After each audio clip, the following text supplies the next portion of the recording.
ఈ ఉదయకాల ఆరాధన యథార్థమైన ప్రేమ ద్రాక్షరసము కన్నా మధురం. ఈ యొక్క కార్యక్రమం వీక్షిస్తున్న వారందరికీ హృదయపూర్వక వందనాలు. Praise lord. ప్రభు నామంలో సొలొమోను రాసినటువంటి పరమగీతాలు 1వ అధ్యాయము 1-5 సొలొమోను రచించిన పరమగీతము. నోటి ముద్దులతో అతడు నన్ను ముద్దు పెట్టుకొనును, కాగా నీ ప్రేమ ద్రాక్షరసము కన్నా మధురము. నీవు పూసుకొను పరిమళ తైలము సువాసన గలది. నీ పేరు పోయబడిన పరిమళ తైలముతో సమానము. కన్యకలు నిన్ను ప్రేమించుదురు, నన్ను ఆకర్షించుము. మేము నీ యొద్దకు పరిగెత్తి వచ్చేదము. రాజు తన అంతఃపురములోనికి నన్ను చేర్చుకొనెను. నిన్ను బట్టి మేము సంతోషించి ఉత్సాహించెదము. ద్రాక్షరసము కన్నా నీ ప్రేమ ఎక్కువగా స్మరించేదను. యథార్థమైన మనస్సుతో వారు నిన్ను ప్రేమించుచున్నారు. యెరూషలేము కుమార్తెలారా, నేను నల్లని దానని ఆయనను సౌందర్యవంతురాలను. కేదారు వారి గుడారముల వలెను, సొలొమోను నగరు తెరల వలెను నేను సౌందర్యవతురాలను. హల్లెలూయా. నెహెమీయా గ్రంథము 13వ అధ్యాయము 26 ఇటు కార్యములు జరిగించి ఇశ్రాయేలు రాజైన సొలొమోను పాపము చేయలేదా?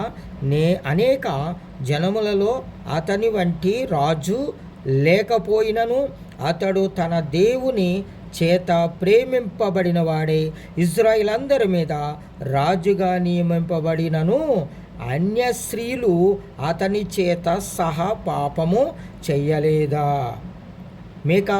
మేకా గ్రంథము 6వ అధ్యాయం 8 మనుషుడా, ఏది ఉత్తమమో అది నీకు తెలియజేయబడి ఉన్నది. న్యాయముగా నడుచుకొనుటయు, కనికారమును ప్రేమించుటయు, దీన మనసు కలిగి నీ దేవుని ఎదుట ప్రవర్తించుటయు ఇంతే కదా యెహోవా నిన్ను అడుగుచున్నాడు. మత్తయి సువార్త 6వ అధ్యాయం 24 ఎవడను ఇద్దరు యజమానులకు దాసుడుగా నుండనేరడు.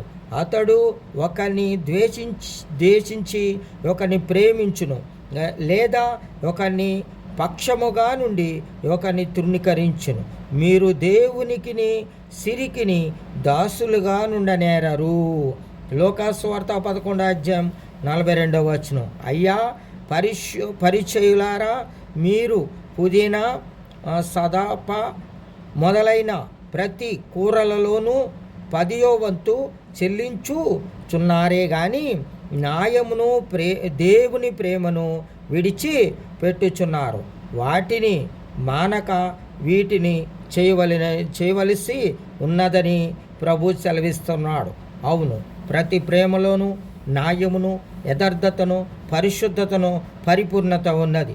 ప్రభుని వెంబడించిన మనమందరమును ప్రభువు ప్రేమను ఎరిగి ప్రభు చిత్తమును నెరవేర్చువారుగా ఉండాలని ప్రభు కోరుకుంటున్నాడు. ఉదయకాలం వీక్షిస్తున్న ప్రతి ఒక్కరిని కూడా దేవుడు బహుకాలముగా ప్రేమిస్తూ, దీవిస్తూ, ఆరాధిస్తూ అనేక మందికి ఆశీర్వాదంగా ఆయన ఉన్నాడు. ప్రేమ డబ్బమైనది కాదు, ప్రేమ మోసకరమైనది కాదు. ప్రేమ అందరినీ ఆదరిస్తుంది, అందరికీ తోడుగా ఉంటుంది, ప్రాణం పెడుతుంది. ఆ ప్రేమ ఈ యొక్క విలువలు తెలుస్తున్నటువంటి వారు మోసము చేయరు. ఎవడును ఇద్దరు దాసులకు దాసుడుగా నుండడు. ఒకరిని మోసం చేయుడు, ఒకరిని ప్రేమించడు. ఇద్దరిని సమానంగా ప్రేమిస్తాడు.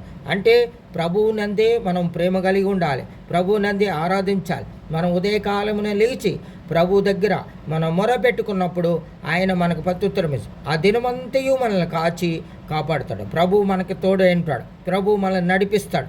ఆయన కృప ధారాళంగా మనకి దయచేసి మహిమలో నింపుతాడు. ఎవడు మీరు చేస్తున్నది ఏదైనా సరే, అయ్యా పరిచయులారా, మీరు పుదీనా, సదాప మొదలైనటువంటి ప్రతి కూరలలోనూ 10వ వంతు చెల్లించుచున్నారే గాని న్యాయమును దేవుని ప్రేమను విడిచిపెట్టుచున్నారు. వాటిని మానక వీటిని చెయ్యవలసి ఉన్నది. హల్లెలూయా. మనం ప్రతిదినము దేవుని ప్రేమించి, ప్రజలను ప్రేమిస్తూ, మన సహోదరులను క్షమిస్తూ, ప్రతిదినము కూడా క్షమాగుణము కలిగి, ప్రేమ కలిగి ఉండాలని ప్రభు కోరుకుంటున్నాడు.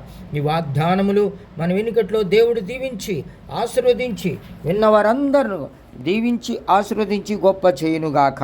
దేవునికి మహిమ కలుగునుగాక. ఆమేన్, ఆమేన్.